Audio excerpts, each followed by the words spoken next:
Hey, it looks like they got that broken rail taken care of over there this morning. Little red flag's gone now. Looks like maybe it's more of a broken time what it was a rail.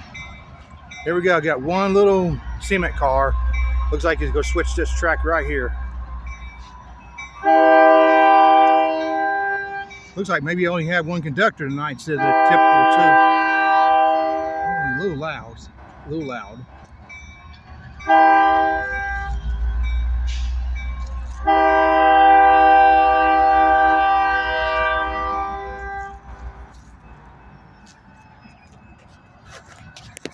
It's been 83 degrees here in Coffeyville today. I'm going to try to get more videos tomorrow because I tell you on Wednesday, 45 degrees the high, and it'll be about 40 degrees colder between tomorrow and Wednesday, and nah.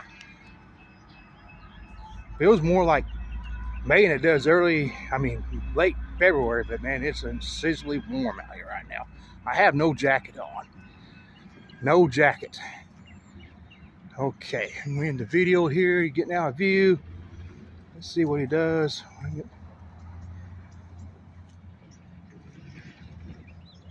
Yeah.